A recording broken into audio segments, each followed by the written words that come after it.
I think that should give us courage. Exposure to other people's perspectives. It's moving us in a good direction. Bill Ligertwood, host of many atheist extraordinary conferences. What on earth happened to the new atheist movement? Oh boy, that's a good question.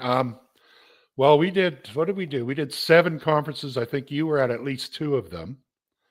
And it's in my memory, it started to unfold or started to become unhinged around 2015.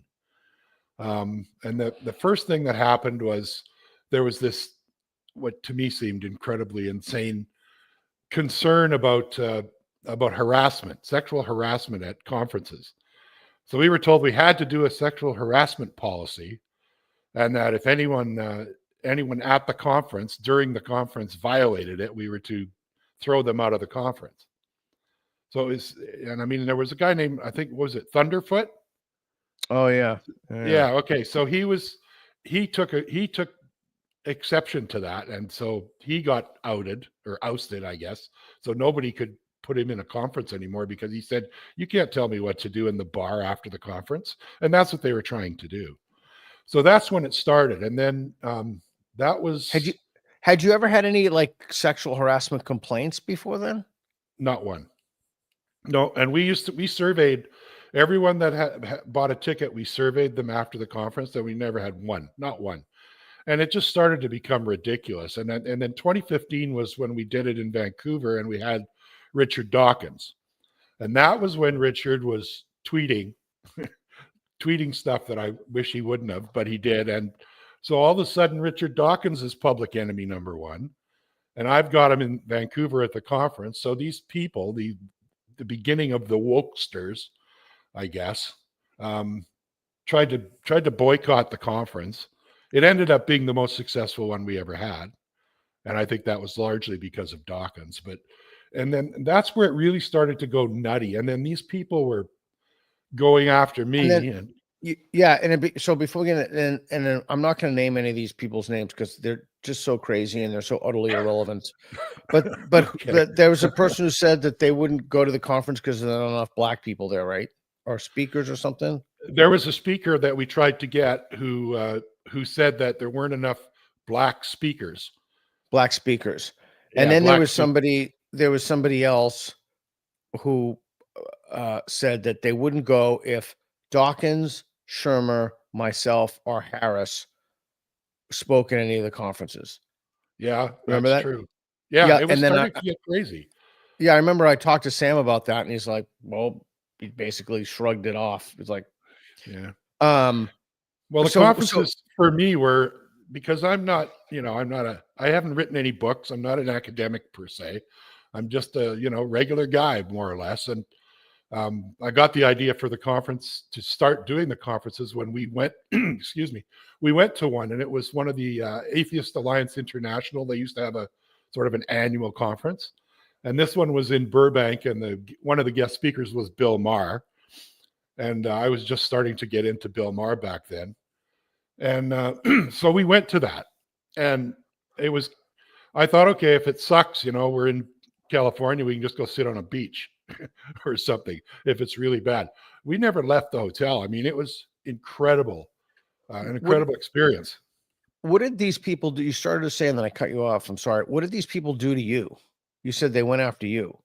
Oh, okay. Okay. Yeah. So that's how I started the conference. So after 2015, which was the biggest, the most successful one we had, I started to get just nasty emails, like hate mail. And it was, I mean, they were putting out stuff saying that. Not from Christians, right? Not from Christians. No, from people that were at the conference 2 years earlier.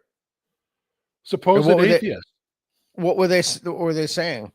Well, they were saying they were just saying that it was an awful. They accused my wife Kathy and I of having sexual soirees in the hotel with like kids and stuff. It was just getting completely absurd. Out to lunch absurd. And they were pissed off because they were coming to it and I wasn't going along with their bullshit anymore. So they were upset at me, because I wouldn't not bring Dawkins in, or you, or Shermer. I said, no, the hell with you. I'm bringing in whoever the hell I want. It was kind of a 1 or 2 person show. We didn't have a committee. So it just started getting, and then and another part of it that really clued me in was when Lawrence Krauss got into some trouble. Oh yeah. The BuzzFeed article. Yeah. You remember that. So, and I defended him completely because he came to, I think he was at 4 or 5 of our 7 conferences. And I never had not even one person even mentioning that he had done anything inappropriate. So I was defending him, and I was told that, I should be killed for defending him, and he should be killed. And if and if I have him at the conference, be killed. yeah. Oh yeah. That's the kind of stuff it was. It was just insane. It just got really, really, really insane. And then we had another one in Vancouver, and then the last one we had was in Toronto. And that was where the woke really started to show its ugly face. And it was just bizarre stuff going on. Like people in Ontario, I think it must only be second to BC in terms of wokeness. Because they were I just want to be like crystal clear about this. The people sending you death threats, the people saying you should be killed, other people should be killed, all these people. These are not Muslims. They're not Christians. They're not Hindus. They're not Sikhs. They're not Jews. They're atheists. They claim to be. Yeah. That's what they claim to be. I mean, these were people whose names I recognize because they had bought tickets to one of the previous conferences. And then they all just sort of at the same time decided, that I was evil. And so they weren't going to ever come to the conferences again. And they didn't. And there was no evidence whatsoever that you were having sexual soirees with children in the hotel with your wife. There's just literally this is completely fabricated. Okay. Absolutely. All the stuff they were saying was fabricated. The whole Lawrence Krauss thing. Oh yeah, he must be harassing women at the conference and getting it on with women at the conference and blah blah blah blah blah blah blah. And I'm like, no, none of that is happening.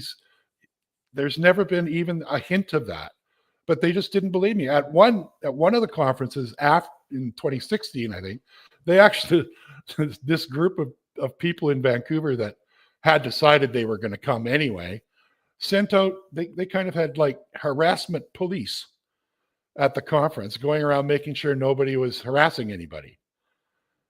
And I got a good report card. At the end of that, they said, yeah, well, we didn't see any examples or evidence of that. And I said, well, I could have told you that there wasn't any because it wasn't happening. I said, nobody goes to an atheist conference to harass other people. And I don't think people go to an atheist conference to get laid, frankly. But if they do, who cares? It's none of my business what they do after the conference. I mean, they're not getting it on them in the middle of the conference. So what do I care? So it just got absolutely crazy. And that's what started it. And that was, by the way, when shit started to happen to the amazing meeting. That's right. Yeah. And what's his name? DJ, right? Was it DJ? Yeah. DJ Grote. Yeah. DJ Grote. He was getting into shit along the same lines. People lost their minds at him. Oh yeah, I know. And he's gay, and that made it worse because I think they looked at him as a traitor. Oh well, that's probably true. Yeah, that's probably true. 100%.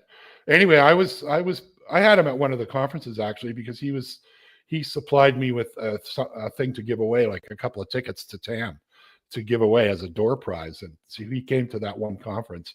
And then we communicated quite a bit afterwards, and it was the same shit. It was this ridiculous, no, you're not being fair to women or minorities or whatever the hell it was.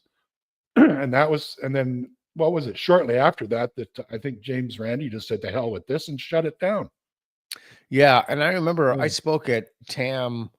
The theme was authenticity. I remember I spoke there, and there was like I don't know, like 1,800, 2,000 people. I mean, those were massive conferences.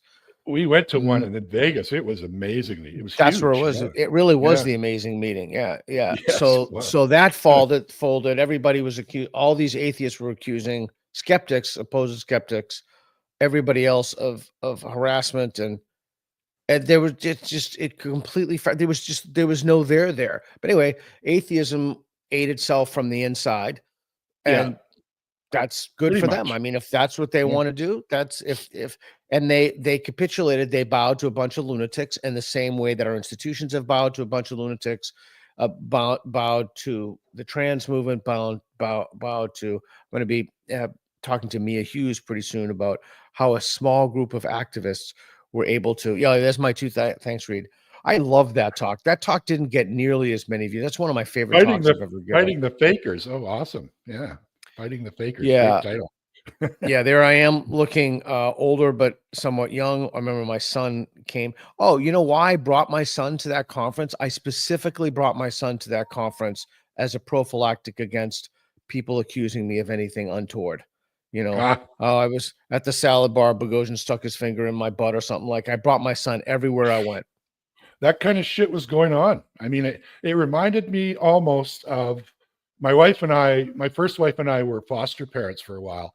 And I remember rule number one, when we had a foster kid in the house, we were never to be in a room alone with the foster kid. Ever, under any circumstances. Because some of them, 12, 13-year-old girls especially, they knew the system inside out and backwards. And they could just say, oh, he abused me, or he, whatever, right? Well, yeah, the thing about atheist conferences, skeptical conferences, they could do that anyway. Yes. Even with a room full of people. But I thought, well, my son will provide a little shielding and protection. I just kept him with me everywhere I went. Yeah. That was probably a really good idea. and then anyway, after 2017 was the last one. That was in Toronto. And at that point, my wife and I just said, this is getting absurd, so we're not going to do it anymore. And lo and behold, I don't even think there's any atheist type conferences that are even existing anymore, are there? There's one out in Toronto, out in Ontario. Yeah, there's one out in Ontario, but he called me one time and asked for advice. He said, you've done a lot of these conferences. What should I do? And I said, you should forget about it. Don't bother, because you're just going to give yourself nothing but headaches. It doesn't matter what you do. It's going to be wrong to somebody. Yeah, fascinating. It really makes a lot of sense when you think about it, that a religious movement evolved within an explicitly atheist movement. And it really came to its, sorry, I was just going to say that here in Kamloops, our local skeptics group, we used to have skeptics in the pub that we did every week. Yeah, they became crazy. Yeah. Well, COVID completely destroyed that, not because we couldn't do it, but because all these people that were coming to skeptics in the pub didn't have an ounce of skepticism about all that. They were all in all the way. And myself and a couple of other people weren't, and so they weren't going to have anything to do with us. Yeah, that's what happened to me too. So it's interesting. They're skeptical about everything except certain things, and then those certain things they take as religion. Just the same thing as fundamentalist in any religion. Yeah, it's a cult almost. I mean, I think the trans, you can remove the word almost, but yeah. The trans thing is a cult. That's definitely a cult. And it's big here in Canada. That has not had any pushback at all. We got a prime minister that's all in on that, putting out programs for trans kids, like there is such a thing. And it's just, they're calling us Trans Canada or Tranada. Yeah. And it's an app name. It's crazy. Like, it just, I don't know. It's most people, most normal people, and that's who I deal with for the most part. That's my circle of friends and so on, think it's crazy, but everyone's afraid to say it. Yeah, so right now with the election of Trump, and for as long as he's been in office, I think there's been a sea change. Just in New Zealand for a few months, and it hasn't reached them yet. but you're closer geographically. I think it will hit you pretty soon. I hope so, because it certainly hasn't. I'll tell you that. It hasn't at all. There is now, because he said he wanted to turn Canada into the 51st state. The same people that walked around outside with masks on and put masks on in their car, they're now all buy Canadian. We're boycotting American stuff because he's going to put a tariff on it. Like here in British Columbia, where I am on the West Coast, the Premier of British Columbia, this will really show him. This will teach him. He's not going to buy any more booze from the U.S. to sell in BC. No. Yeah, that'll do it. That's what I said. Yeah, that boy. You really know how to scare a guy. You think Canada would vote to become, when we were in New Zealand, that's one of the questions we asked people. We put out, I think we do this series called Pete on the Street, and it was just awesome. I had Travis and Reed holding a sign that said, should New Zealand be the 51st state? And every single person I asked said, it was really interesting to me. They all said no, some of them vehemently. And then I would say, well, if there were a free and fair referendum, yeah, there's a picture in the video. It was a super fun doing this. Travis with the sign. Should New Zealand become the 51st state? I got to tell you that made me incredibly happy. I bet. If I said, if there's a free and fair election and there was no foreign interference and you voted for it, would you go along with it, or would you become some kind of insurgent? And 100% of the people said they'd go along with it. You think Canada would vote to be the 51st state? You think they'd vote no? I think it would be really close. I really do. Because if for no other reason than your Constitution and Bill of Rights, which actually has some teeth into it, ours does not. And if you want any evidence for that, all you have to do is look at the trucker convoy from a couple of years ago and what they did to those guys. I mean, that was a totally peaceful protest for a good reason, and they just got vilified, especially in the press. I think the media is largely to blame for a lot of this.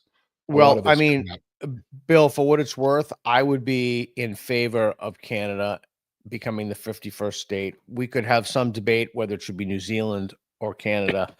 Someone's going to be the 52nd, but I think I actually think that's a good idea. If there was a referendum and there was a free and fair election, I think that'd be a good idea. There's not much of Canada to defend. There's nothing to defend. I mean, it's just turned into a nightmare up here. It really is. There's, it's craziness. So yeah, I'd love to be able to buy stuff in US dollars. I'll tell you that.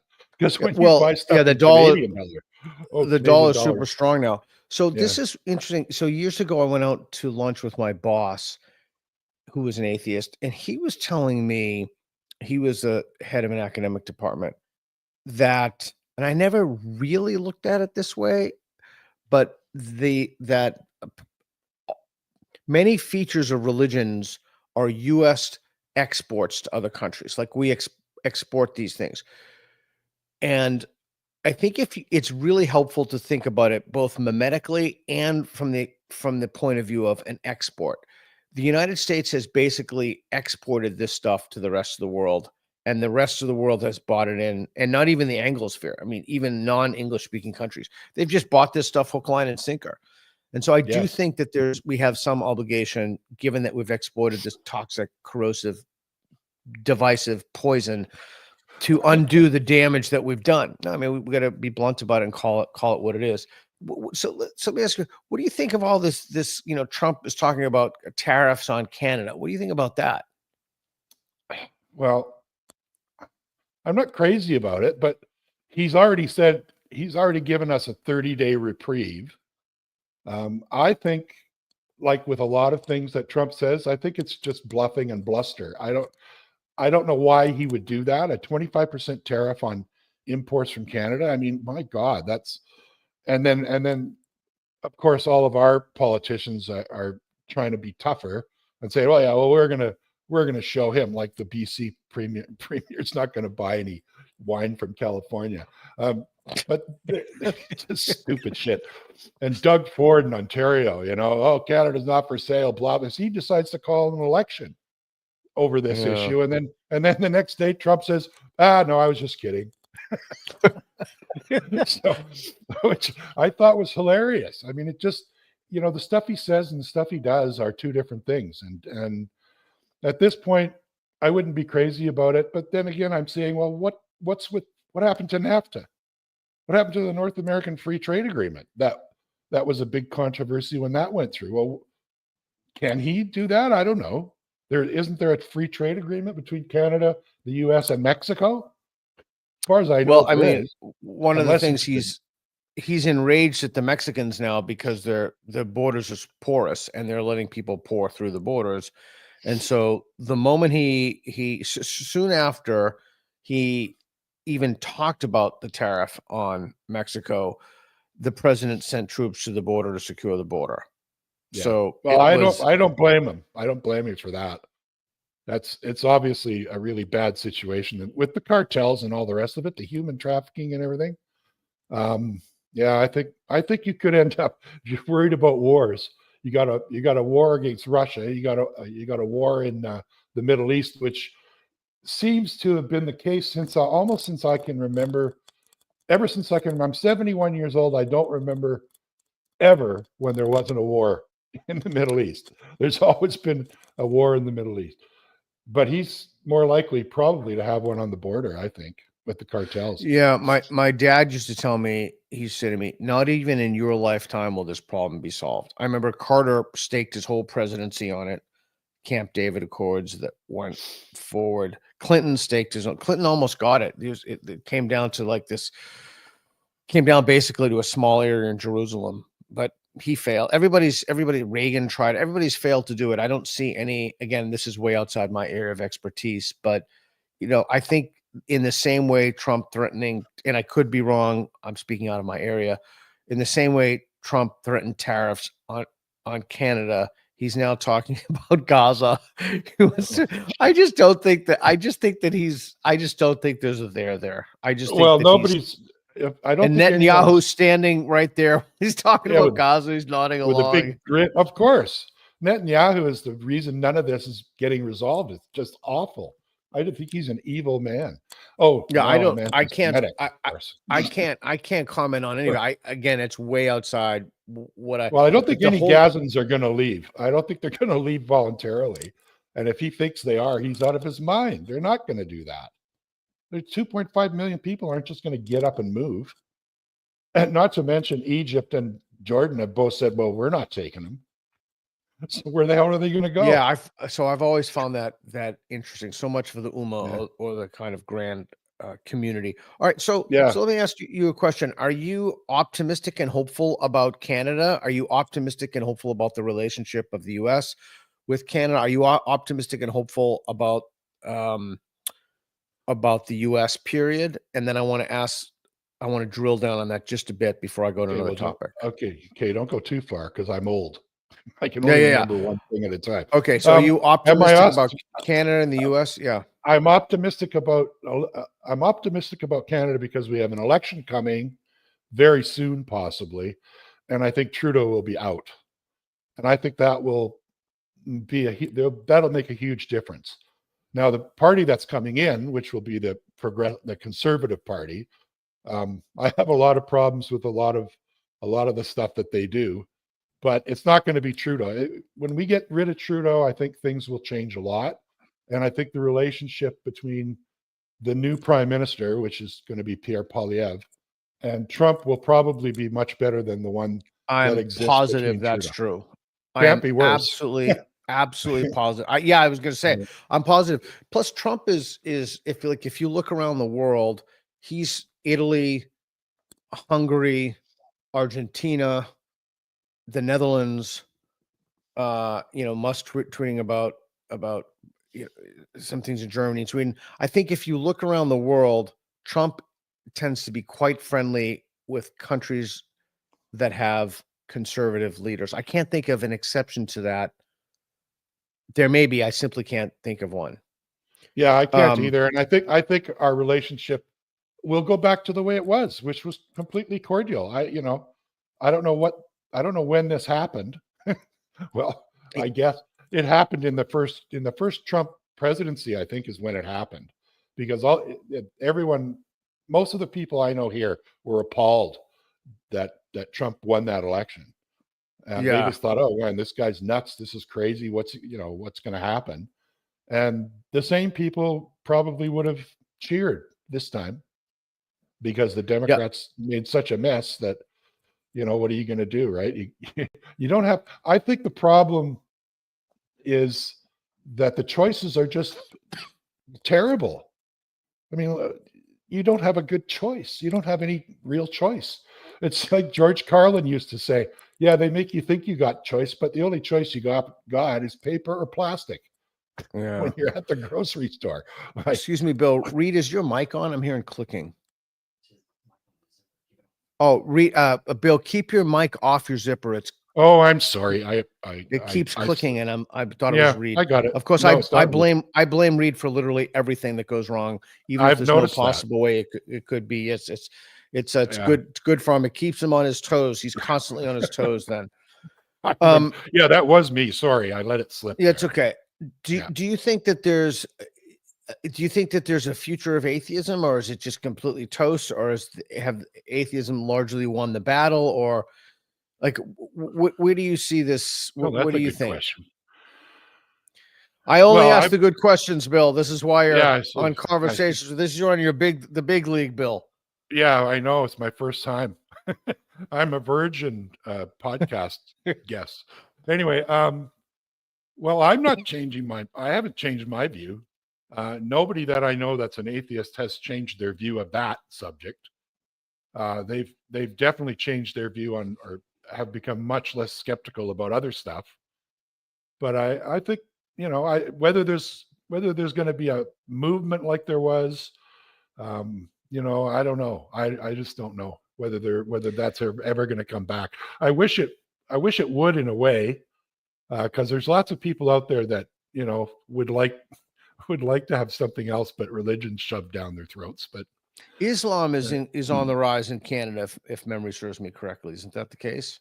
Apparently, it's on the rise everywhere. I don't know. Here in BC, in Canada, yeah. Here in BC, we have, like in the small city where I live. I don't think there isn't even a mosque as far as I know. Interesting. Very few Muslims, but lots of Sikhs. We have more Sikhs. Sikhs are only good for the society. You never see homeless Sikhs. Sikhs have the lowest rates of incarceration, the highest contributions to the treasury. Sikhs are incredibly good for the society. Very good farmers. They're very good. Yeah, farmers. I mean they're model citizens. We had dinner. Reed and I had dinner with Gad Sad. You know Gad Sad? Yeah. Yep. We had dinner with Gad Sad last night, and cool. We talked about Islamism and the growing problems that's causing and that's facing.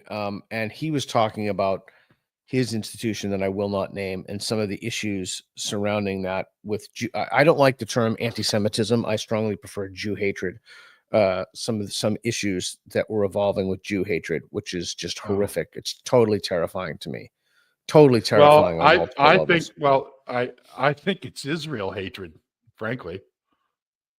I think it's genocide hatred. I don't think. No, I totally disagree. Somebody's a Jew. I think that there are care people less if somebody's a Jew or not a Jew. I'm an atheist. I don't care, but I do care when people are slaughtering civilians by the thousands and getting away. There's a take down that picture. Put all three of us up there. Put yourself in that. Yeah, that's the picture. There you go. There you go. Well, I have to push back on that. I don't. Did you see Claudine Gay in the famous 3 testimony before Congress? No. So Reed can pull up a picture of that. I think that it is an old, revolting. I think the hatred of Israel is an excuse. I think a lot of it is rooted in jealousy. I think you have a large number of people. Well, I mean, it's the famous concentric circle thing from Bill Maher. It's just like a concentric circles. You have people who are pathological Jew haters in the middle. I think a lot of people use Israel as an excuse because they actually hate Jews and because they're resentful of Jewish success. Yeah, there's the There's the Claudine Gay, the former president of Harvard and serial plagiarist. Oh, I did see some of that. Yes, I'm sorry, I did. Yeah, yeah. So they spent years and years. Anything, what country are you from or where you're from is a microaggression, and you bias response teams anonymously, and you're being persecuted. But hating Jews and literally explicit hatred of Jews is just fine, and Jew hatred, bile, that's fine. So I think it would be dishonest to say that. I mean, you can say that hatred of Israel is a proxy. Yeah. Let me put my view into a little bit of context. When the United States decided to go to war with Vietnam for no reason and was killing thousands of Vietnamese on a monthly or yearly basis, I was totally opposed to that. I was anti-American war. I was anti-war. And we got accused of the same things that college kids now that are protesting what's going on in Israel. We got accused of the same things. And it was anti-war. It's anti-war. It's anti-killing. That's where I'm coming from. And okay, let me. I can't abide it. I don't care if somebody's Jewish. I could care less. I don't know anyone that is. Well, let's take agree or disagree about the Vietnam War. You can look at Kissinger. You can look at the domino theory. You familiar with the domino theory? Yeah. No country that has ever fallen to communism at the time, once it was a fallen domino, collapsed domino, it doesn't get back up. Yeah. And so the idea is that you would hold the line in Vietnam because the rest of Southeast Asia would fall if Vietnam fell. And so I'm not justifying that. I'm not saying it's good, but that was the reason behind it. And then, you could look at it retroactively or that's why we supported Allende in Chile. That's why, you could just go around the world, but I think that there were reasons for that in Vietnam. I'm not saying that there were good reasons, but I think kind of charitable interpretation of what the thought was at the time is important. I don't think that's going on with, again, this is outside my area, but I don't think that's going on with Israel right now. Well, I take exception to people dropping 2,000-pound bombs on kids. So I don't care what religion they are. You know what? If Israel was 100% Baptist, I'd feel the same way. And it wouldn't mean that I'm, anti-Baptist. I'm anti-killing people. In war. So you were against the October 7th Hamas atrocities, yes? Against it? Yeah. I understood it, but yeah, of course. But they're in a prison. Giant prison. So to be anti-war, you have to be consistent across the board with all that, right? You'd have to be against any kind of violence. Yes. So you're against violence. I too I'm not a fan of violence. Yes, I'm against violence. Okay, so let's go into something else. So do you see? You think atheism is dead? You think that we just moved on from that? I don't think it's dead. I just don't think it's as active as it was. Let's say it's. You think it's relevant? You think it's relevant? Oh, I think it's probably more relevant than ever, actually. Like really, like how so? With the rise of especially with the rise of Islam and the rise of a lot of right wing, I would call far right religious dogma being adopted in some places. Yeah, I think it's more relevant and more important than ever. But I just think we lost the plot, and I don't know. I don't see it coming back in any great way. Who's the we in that sentence? The Atheists. West? Atheists. I see. Yeah. I see. So are you familiar, and maybe Reed can pull it up, are you familiar with the case of the guy who burned the Quran in Sweden and then was murdered? Yes. Yeah. So I assume that you're like me and that you don't accept any blasphemy law and you think people should be allowed to burn. No. Absolutely. Okay. Yeah, absolutely. Yeah. Yeah, no, and so you'd also be against. Yeah, I mean, I am too. Man who burned Quran shot dead in Sweden. Yeah. So now countries want to make laws. Western secular liberal democracies want to make laws that are basically blasphemy laws. Yeah, that England prevent- is. The UK is. Yeah, England is that road. just what I was thinking about. Yeah, Yeah. that prevent desecration of certain minority members, currently minority members in the societies, because it violates their religious beliefs. Yeah, that's insane, and that's why I wish there was another active atheist movement. I don't see it happening, but that's why it's necessary. We got to have it because people have to stop buying into this. I don't see Islam. I mean, how many billion people are Muslim? It's huge, isn't Over it? 1 billion. Yeah. I mean, you're not going to Get the change all figure. those people. You're not going to change those people overnight. But I think So, what we can do is protect ourselves from it. And that's important. I think the atheist movement got what it deserved. It got what it deserved by capitulating, by becoming religious, by capitulating to lunatics. We just capitulated to a different type of lunatics. I looked at the American Atheist Conference a few years ago, and it was like every speaker was trans. It had nothing to do with atheists. You would, if I showed you a list of the topics, you would never and said, "What conference is this?" You would have said, "I don't know. It's some kind of trans conference, or it's some kind of like." I remember it had nothing to do with atheism. Yeah, I know. I remember one of the conferences we had Victor Stanger, who I'm sure he was like my mentor. Yeah, he was a good buddy of mine. Great guy. And we were sitting having lunch with him, and he said, "This is a really great conference because all you're talking about is atheism. You're not talking about 100 other things that are irrelevant." And Victor was hardcore, man. I loved him. He was such a great guy. But I was just going to say something else.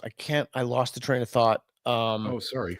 Oh, no. It's not your fault. So I was thinking so Dave Silverman, when he was the head of American Atheists, and he's I've never had a harsh word with Dave ever. And we're friends now. We're more than friendly. I would actually say we're friends. I hope he would share that sentiment. He's a Canuck. He's a Canuck now, He lives in Calgary. Is he? Yeah, I haven't seen him. He used to live in Seattle. Yeah, no, he lives in Calgary. And I was invited to his wedding. He got married a couple of years ago. Yeah, to Christine Shelska. Yeah, that's right. She used to come to all our conferences. Yeah. Yeah. And I actually had a conversation with David about a year ago.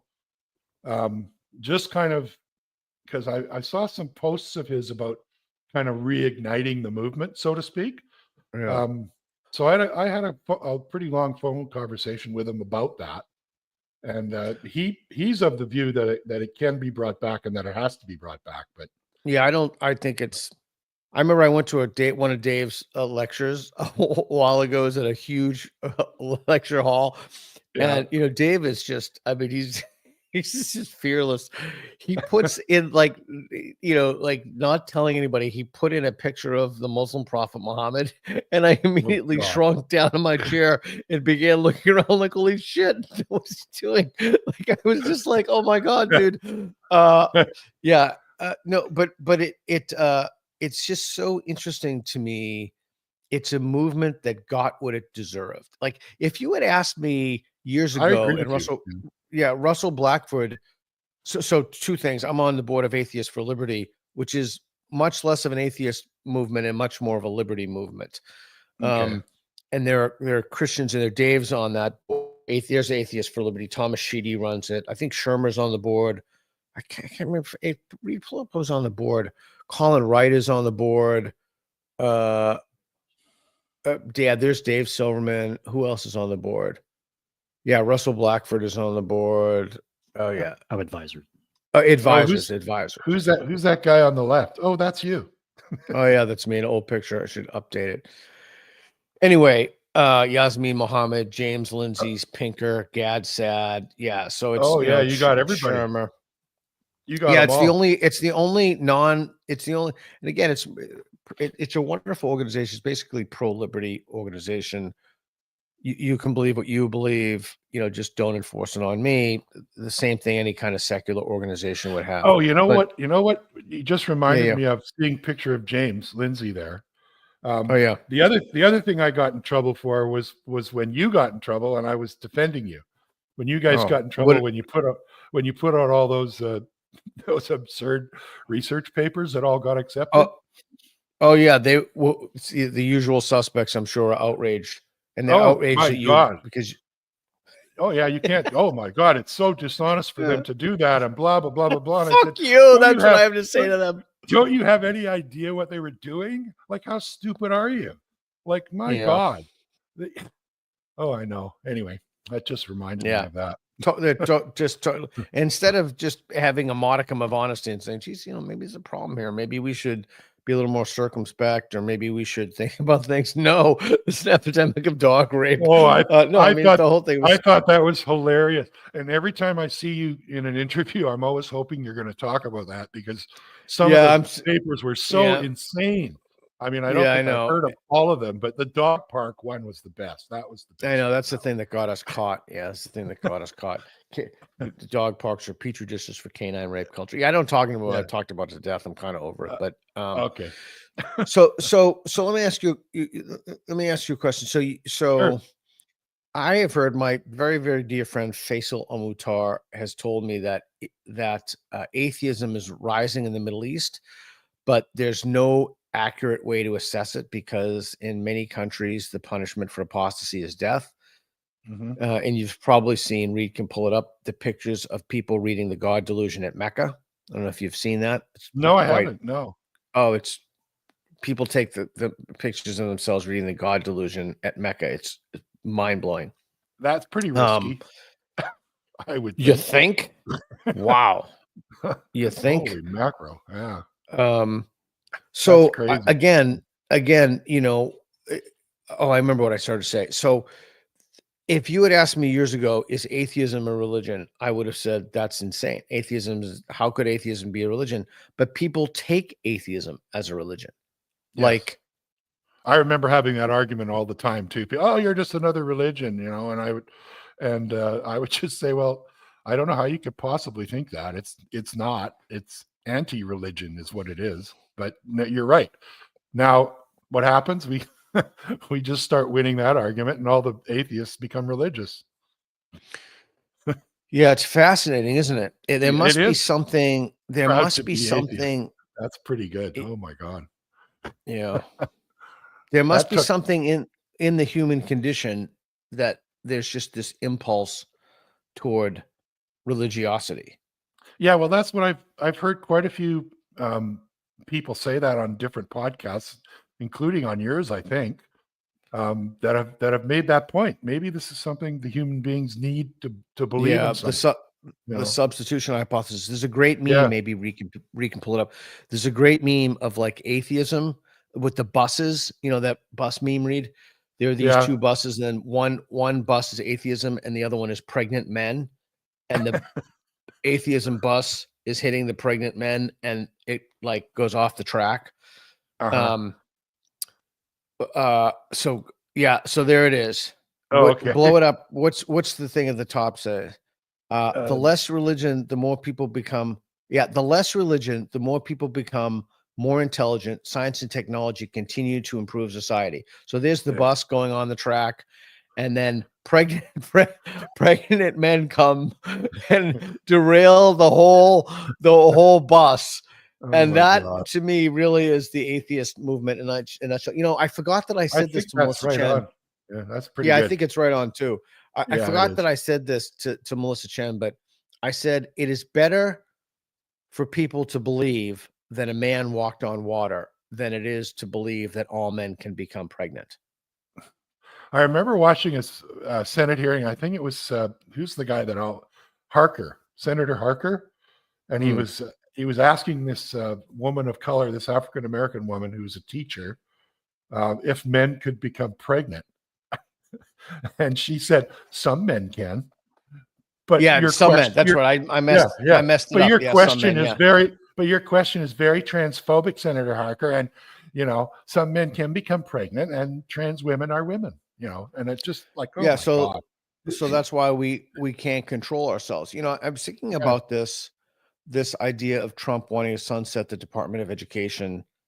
And look, in an ideal world, if we had rational people or even sane institutions in which ideologues and lunatics could not ideologically capture and discharge their moral impulses in those institutions, we would need something like a Department of Education. But the problem is we can't control ourselves. We continue to go to crazy town. And consequently, we've institutionalized the wrong policies. So I see no other alternative. I mean, this whole gender thing has been, that's why I'm so excited to talk to Mia Hughes. How could a small number of truly fringe lunatic fanatics of WPATH, how could a small number of these vicious ideologues infiltrate the entire Western medical system and change the standards of care so that now it is morally necessary to mutilate the genitals of children? Like, how did that happen? I can't even. She'll be a great interview though. She's really yeah. good. She's Canadian. I had her on the show. She's coming down here. We're going to do some events with her. I really want to. I am absolutely fascinated by how institutions become corrupt. Like, you would think. I mean, that is really the most conspicuous, the most deranged, the most morally reprehensible thing. And yet it became the standard of care. And as I've predicted, go ahead. No, go ahead. I was just going to say, I got into it with a local member of the school board here on this topic. And I said, so, if you had a 15-year-old daughter that had to shower with a 15-year-old guy or boy that thinks he's a girl, would that be a problem? And he said, well, I'm more concerned about the rights of the 15-year-old boy. He's concerned about the rights of the trans, the trans kid more than he is insane. So this is what I think you should do. Do you know this guy well or no? Well, I live here and it's a small town, so yeah, I know him pretty well. Here's what I think you should do. I hope you really take what I'm about to say to heart. Okay. Say that you'd like to have a conversation with him at a coffee shop. Go to a coffee shop, ask him to write down what he believes about that. And then right below that, write, how confident are you that this is true? On a scale from 1 to 10. Yeah. Like street epistemology. Exactly. Coffee shop epistemology. Okay. Yeah. You sit in a coffee shop, ask this guy, how confident are you that, men can become women, men can become, some men become pregnant, kids are trapped in the same body. Or body or whatever. Ask him to just write down these things, and right next to that, put a number of how confident he is.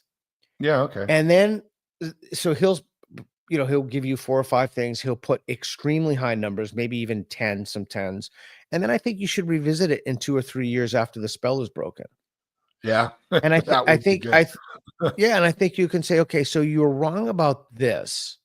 What does that tell you about yourself? Mm-hmm. What does that tell you about the nature of belief? What does it tell you about some of the things that you believe now and hold with the same level of confidence? He's a law professor at the local university. That's perfect. That's a chapter from Shermer's book, Why Smart People Believe Weird Things and Why People Believe Weird Things. So I think if you were to do that, because what's going to happen is that there's going to be epic gaslighting. People can say, I never believed it. I never believed it for a second. And we already see that with that lunatic from Harvard, the black dude, Carr is his name. He's claiming that his whole shtick about 2 + 2 not equaling 4, white supremacy, that it was all an effort to make people think. I tweeted about that. Oh yeah, sure it was. I mean, everybody. So I've been saying it for years. Nobody is going to fess up to the fact that they believe these things. In spite of receipts, they're going to deny it. And we already see that happening here in the US, but you are culturally a few years behind. Canada is a few years behind the US. Yeah, definitely. Yeah. I still see people, well, you probably do there too, but I still see people wandering around alone outside, walking around with a mask on, or people driving in their car alone with a mask on. It just, I didn't see any of that. Any of that in New Zealand when I was there, or where were we? Lisbon, or I haven't seen any of that anywhere. Although we were in Taiwan, we saw a little of that. Puerto Rico, I didn't see that, although that's in the US. And then that was the first thing I noticed when I came back to the U.S. or even on the plane, people were wearing masks, which I thought was interesting. Now, it's possible that there are just a large number of people who are immunocompromised here, but I think it's like a signal in a sense. It's kind of an ideological signal, but it's also a signal of what people believe in the same way. I think it's virtue like signaling 101. It's like a cross. It's like a cross or headscarf.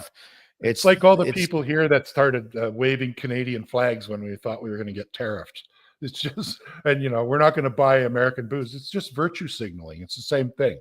It tells you what side they're on, And I don't know. It's just we still have people here. We still have mandates here. We still have a health department here in British Columbia that's advising vaccinating babies, for Christ's sake, with this mRNA thing. It's insane. There's absolutely no pushback. And now we're starting to get what you're talking about, right? Oh, I knew that masks weren't necessary, and I knew the 6-foot distancing thing was made up. I never bought into that. And these are people that were calling the cops on their neighbors for having a party. Yeah, things are going to change with Jay Bhattacharya in office. Oh, and that's what poetic justice, eh? And that's what Gavin Newsom would do. He would have these dinners at French restaurants and such during lockdown where no one else could go out, but he can go out.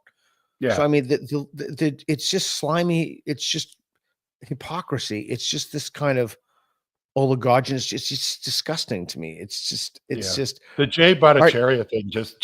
I just love that. If that isn't just some kind of justice, Shakespearean justice, it's so cool. Yeah, it's interesting. I had dinner with him a while ago, and Schellenberger is there. By the way, every time you have dinner with Schellenberger, you know what conversation will always come up? I've had countless dinners with him. People talk about aliens every time they ask him about aliens. He just testified before Congress again recently about that. But, I was asking him a wide range of questions, and he's just the nicest human being. He seems like it just from what I've seen. I've never met him, but he certainly seems he's that way. The most sincere, intelligent, dare I say it, but he really is, evidence-based. He's just such a good dude. And what they did to him was despicable.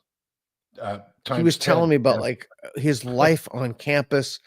I mean, but that's the other thing. Like, I went through that. I know what they did to me.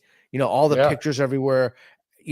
I asking the security, no one would help me, although the campus police were great, but the administration was overtly hostile to me. So I know exactly what he went through. But anyway, okay, let's move on to the starred comments read, or some of the comments. And if anybody has a question for Bill Ligertwood or myself, put it in. All right, so let's go to some of the comments here. Peter, we want can you see him on the screen? We want some comments about U.S. aid and how they influence the collective care. Okay, well, I'm going to do another show on that. It's too much to get into now. What's the next one? But it's good. It's good. Right. The election of Trump seems to be causing a doubling down in lunacy in Australia. They just passed hate speech laws. I was just talking to Mike Nain about that. I think we're doing that here too. Oh, are you? I didn't know what's happening. Oh yeah. There's a bill it's fortunately, because Parliament isn't sitting at the moment, it's probably not going to get passed. But yeah, Trudeau was trying to do the whole hate speech thing, calling it protecting children online. But everything would have been like making any kind of an anti-trans comment online would have been punishable, a criminal offense. Yeah, look, I always feel the need to say this, and I'll say it, and I'm so sick of freaking saying it, but I'm going to say it again.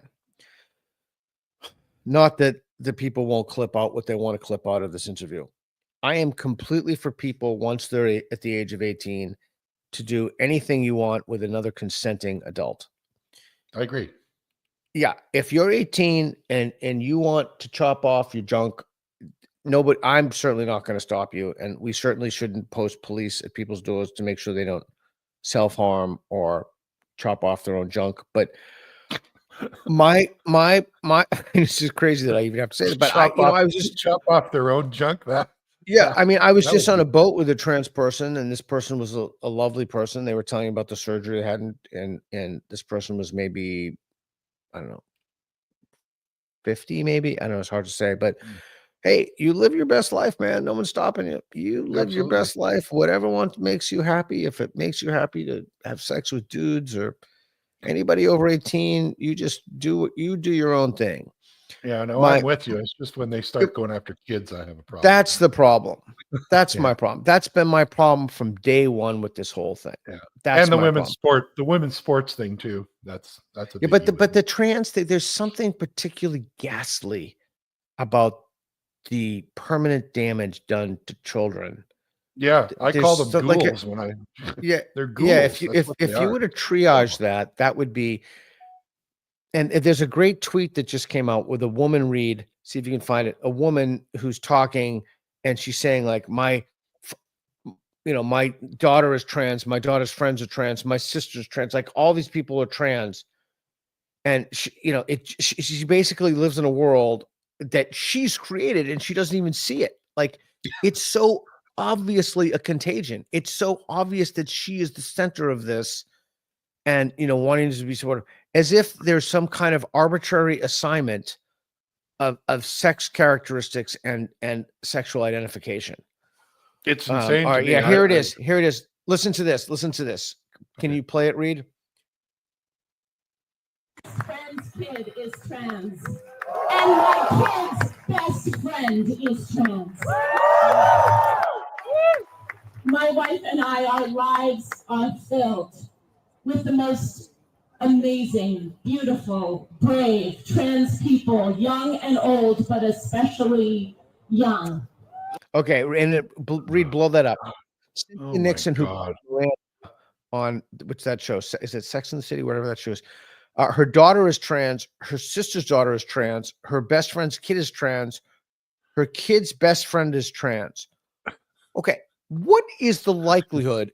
I mean, I would say it's zero. But it seems to be crazy in Hollywood, though. They're all trans. My God. I mean, like if somebody believes that, the problem is that their thinking is already so damaged that it's difficult to know where to begin with them. Like there is no explaining anything. They're just all in. They're committed, and that was so disturbing when she's talking about especially young people. So you basically created this craziness. Yeah, all right. I remember the Toronto Pride Parade. I think it was a couple of years ago, or it might have been New York. But the chant was, "We're here, we're queer, and we're coming for your children." Okay, well, they were chanting that at a Pride Parade. Yeah. I mean, that's all right. That's crazy. And I have two kids, and they're both gay, right? I like, and that's really ultimately, Andrew Doyle first turned me on to this concept. Who's gay, by the way? If I lived in a sane world, I wouldn't have to say anything else. But this is a profoundly anti-gay movement.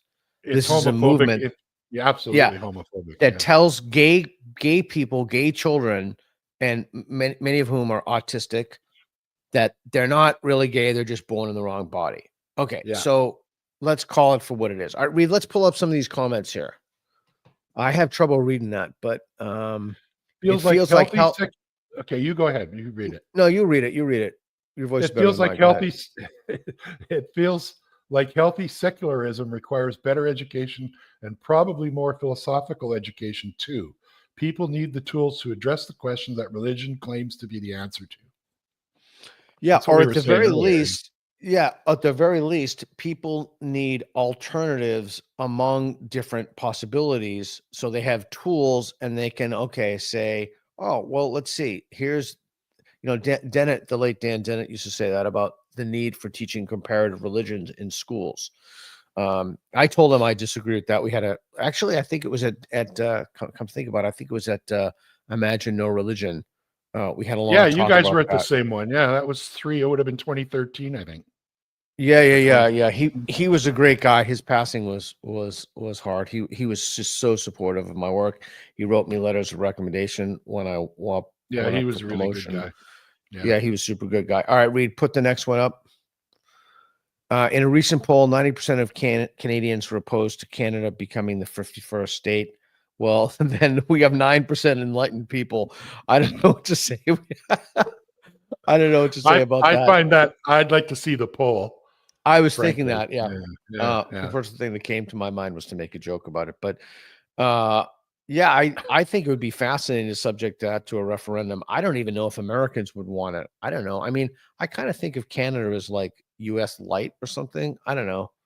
kind of, I don't Well, know. there's I a just lot of similarities, but there's also a lot of differences. So, I yeah, don't. I we're more find that so similar hard though. to believe.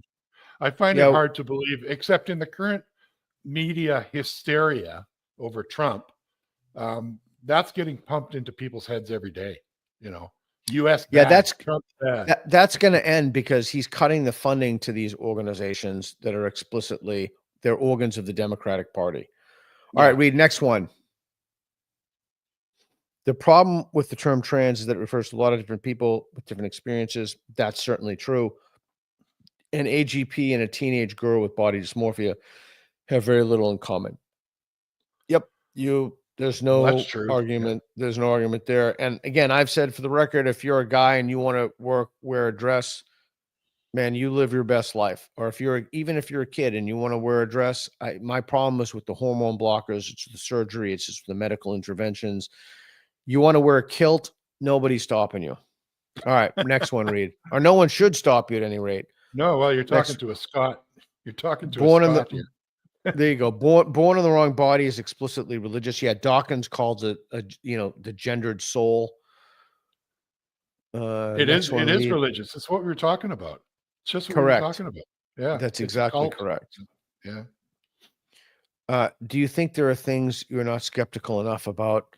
Yeah, I do. I would have to know what those things are, or I would be more skeptical about them. So there's a problem with the questions are a legit one, but I think for sure there are things. I mean, I just give one example of something. When I was younger, I was never skeptical enough about the food pyramid. Oh, Now, yeah. the whole food pyramid is bullshit with grains in the bottom. Nobody should be eating bread. Yeah. No, that is a good example. Yeah, for sure.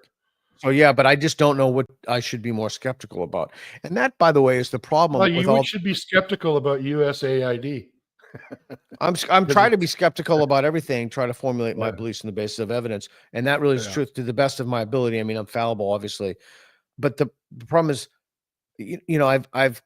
I used to really, and I think the conservatives were right on a lot of this stuff. I used to be really trusting of experts. It wasn't like you needed a second. I didn't think you ever needed a second opinion for medical, but I did have deference to people because I did think that there was something like a genuine expertise that some people possess, like the ability of pilots to fly planes. But my confidence in institutions and expertise has been shattered. Well, yeah. I mean, DEI has destroyed that. If there was if anything has happened, that's a biggie. You heard about the high school principal here in Canada? What did he do? He was forced to take DEI training, and he got kind of centered out at this training session with a whole bunch of people, and the instructor was really down on him because he said, "Well, I don't think the person's skin color should have anything to do with getting hired or not." Anyway, they just harassed this guy, and he committed suicide. Oh my God, that's horrible. Yeah, 50-year-old high school teacher. I'm sure that made them very happy. One more Nazi down. One Nazi down, I'm sure they're thinking. That's probably what they thought. But I remember is awful. I mean, Jesus Christ. Yeah, you believe me, it's ending. It's coming to an end in the U.S. The lunatics still control our institutions, particularly our academic institutions. I remember years and years ago when I was in grad school. This was pre-woke. It was an education class. Somebody came in and talked about. I can't remember. It was I can't remember what education class it was, but it was something about maybe curriculum instruction or something. And somebody came in as a guest lecturer, another professor, and gave a lecture about racism in the South, which had literally, I don't even think she used the word education. And I very, very politely, super polite to watch my tone, I raised my hand and I said, that was really interesting. I really enjoyed it. I'm just not sure what it has to do with education. And I think that's almost a verbatim quotation. And the professor at the end of the class came up to me and sternly said that, I can't remember her exact words, but something like, racism plays in all of our lives. And it was not a rude question, but it was Like it was a question that should have been asked. And she said, I would urge you to go to sensitivity training. Oh, of course. Oh, Jesus. For asking a question about how a lecture is related to a course that actually I wasn't paying for it. They were paying for my education, but for asking a question, the whole thing, I'm just so sick of it. I need to move on. Okay. What's the next thing? I'm curious before you bring up a comment. Weren't you involved in getting a university happening in Texas, in Austin? Yes. University of Austin, a fantastic place with no diversity committee. So that's happening. It's absolutely happening. They have their good. first class. They're phenomenal. It's Joe Lonsdale, who lives in Austin, the tech billionaire. It's Neil Ferguson, probably the most famous living historian. Reed will pull that up. It's Barry Weiss. Dawkins is on the advisory board. There it is. Dare to Think. It's a free inquiry University of Austin. I think they have 94 people in their first class, or 93 now. Cool. I'm glad to see that's happening. So. Yep, it's a university based on great books and excellence, and it's pretty astonishing. And if anybody out there is listening to this and they have a kid or what have you who's interested in a truly excellent education found with both great books and tech entrepreneurship, think about the University of Austin. All right, what's next, Reed? Right. Austin's the new Mecca anyway. In the battlefield, I see atheists and secular humanists as not only in the same camp, but literally side by side in the trenches. I'd go along with that. Yeah, I'd go along with that. I think a lot of people don't know secular humanists. To mention my dear friend Faisal again, I said to him once, why wouldn't Islamists be for secularism? Like, wouldn't they want to just believe what they want to believe without interference from the government? He said, no. Islamists want you to believe what they believe. That's why they're against secularism. Ah, there you go. Well, yeah, no kidding. That's the difference. They all want you to believe what they believe. Correct. And in some cases, they demand that you believe what they believe. So, yeah, and I just want people to have cognitive liberty to believe whatever it is they want to believe. And I want to have the ability to question them about what they believe without having my head chopped off. And in the same way that they should have the ability to question me about what I believe. Well, that's where I don't have a problem with it, but with the trans thing, even adults, like anyone over 18, sure, live your best life, but don't expect me to buy it. That's all.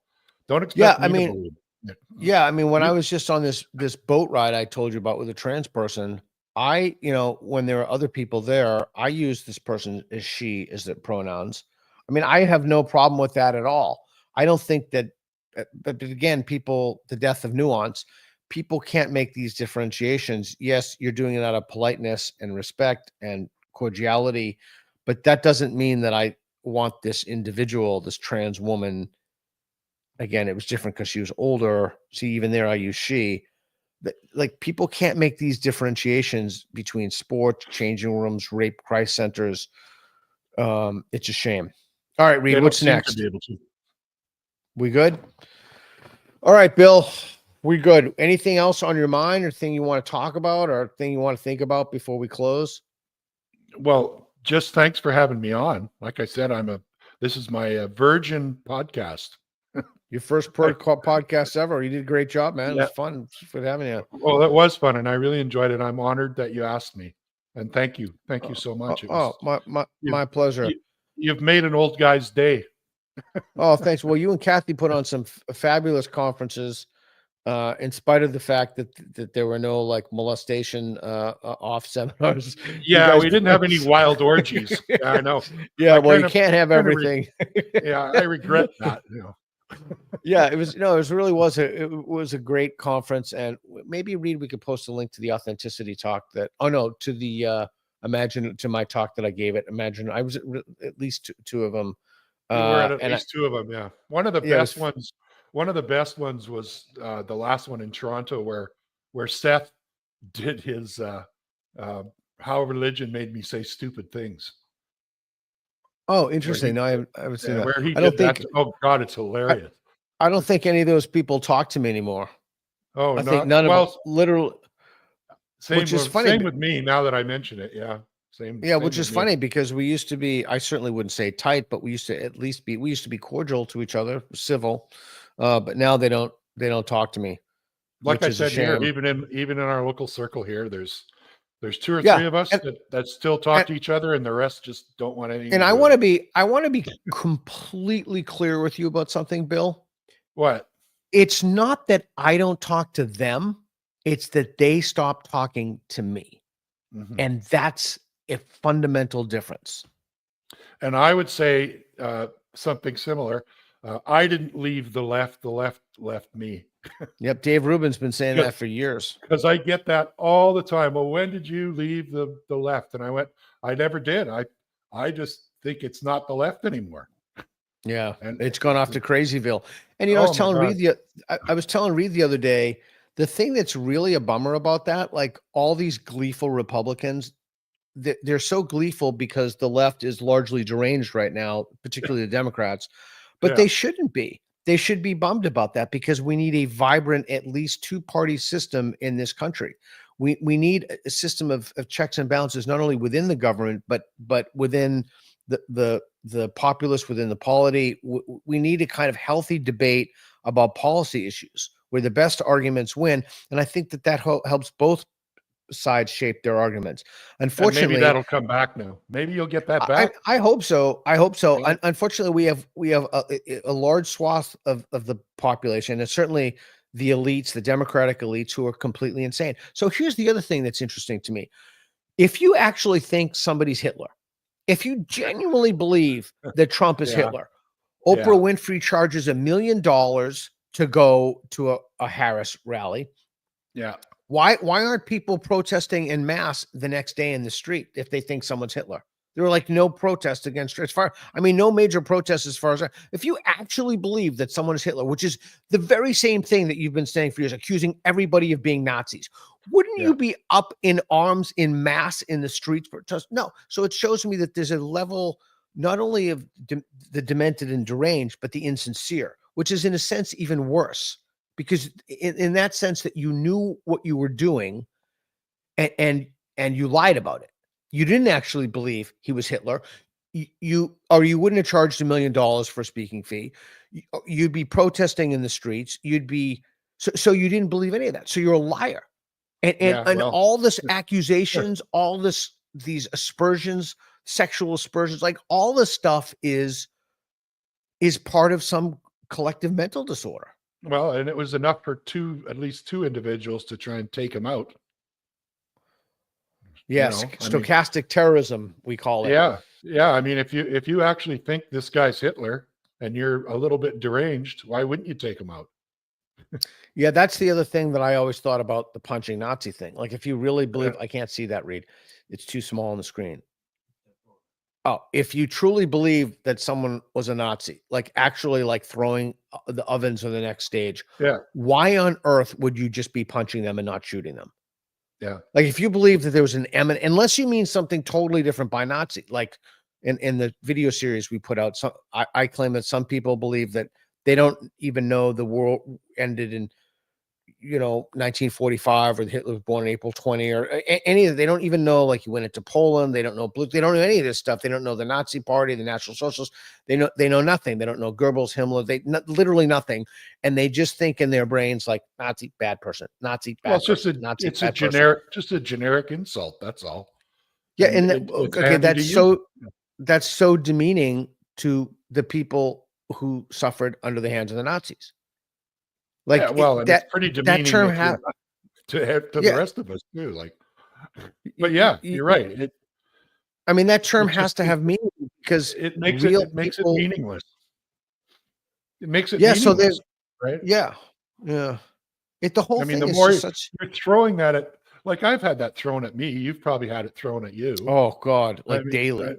Like it just turns it into a meaningless slur. That's all. It doesn't mean anything. I remember when my daughter was super young.